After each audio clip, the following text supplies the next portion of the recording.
आई गीत में एक पत्नी के डिमांड से झुलनी के अपना पति देव से जिद करे छथिन कतो से आइन के दिया तो एमहर न उमहर सीधा कलकत्ता पहुंच जाय छथिन लाबै ले ओ झुलनी ओई कन्या के कते महग पड़ै छै आई गीत में सुनियो आ ओ झुलनी लाबा जाय छथिन से रहिए जाय छथिन ओत आई गीत में बतायल गेलै और आई गीत में छै लागल झुलनिया के धक्का हम तो खाली धक्का कहबे ई दुनु गोटे केना धक्का मारथिन कनी से सुनबे आ सुन के ताली बजा देबे सब गोटे ठीक छे लागल झूलनिया के धक्का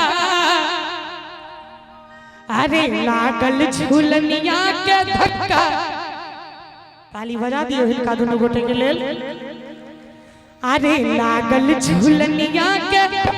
झूलनिया के झूलनिया के झूलनिया के आई में कहियो तो झूलनिया झूलनिया के झूलनिया के लागल झूलनिया के धक्का बलम कलकत्ता पहुंच गए लागल झूलनिया के धक्का बलम कलकत्ता पहुंच गए बलम कलकत्ता बलम कलकत्ता बलम कलकत्ता बलम कलकत्ता लागल अरे लागल लागल झूलनिया के बलम कलकत्ता पहुंच गए लागल झूलनिया के धक्का बलम कलकत्ता पहुंच गए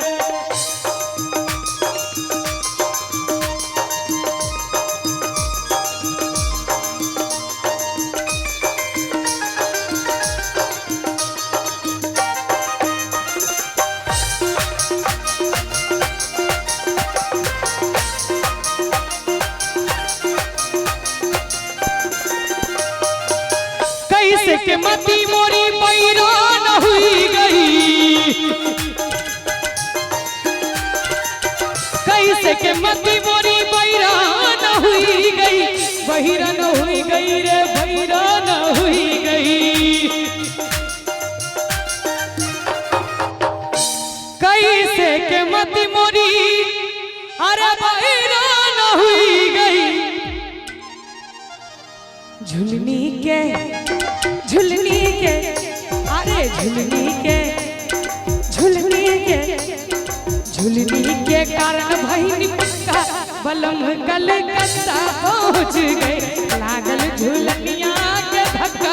बलम कलकत्ता पहुंच गए और मेरा पागल जिया ना माने मेरी बेचैनी कोई ना जाने हो नींद उड़ा के ले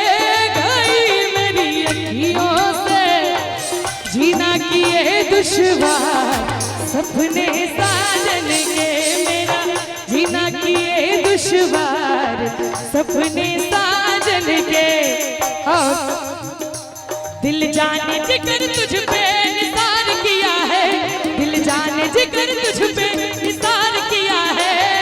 प्यार किया है रे तुझे प्यार किया है रे तुझे प्यार किया है तूने भी मुझे कितना बेकरार किया है तूने भी मुझे कितना बेकरार किया है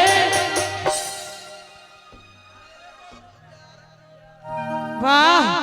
प्यार किया है रे तुझे प्यार किया है रे तुझे प्यार किया है लागल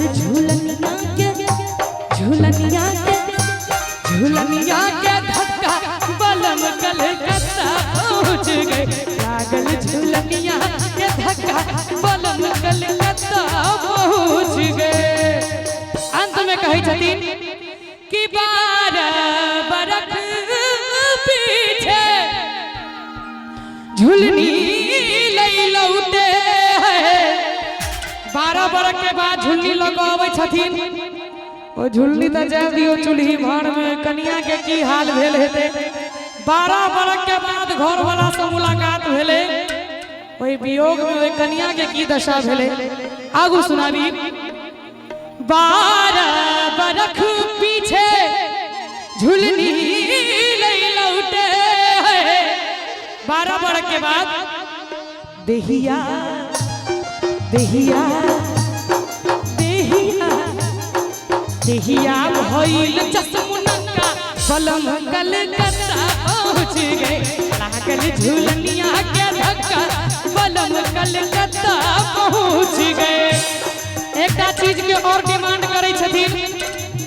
हो पिया मेहंदी हो पिया मेहंदी हो बलम मेहंदी लाया दो मोती झील से जाके साइकिल से पिया मेहंदी लाया दो मोती झील से जाके साइकिल से ना पिया मेहंदी ले आदा छोटी नदी से पिसा दो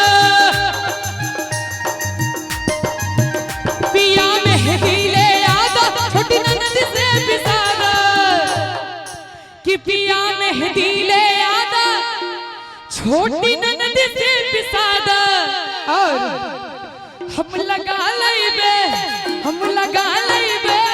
हम लगा लइबे कटोर कील से जाके सही कील से पिया मेहंदी ले आदा मोती झील से जाके सही कील से पिया मेहंदी ले आदा मोती झील से जाके सही कील से पिया मेहंदी ले आदा मोती झील से जाके सही कील से पिया मेहंदी ले आदा मोती झील से जाके सही कील जाके सही कील जाके सही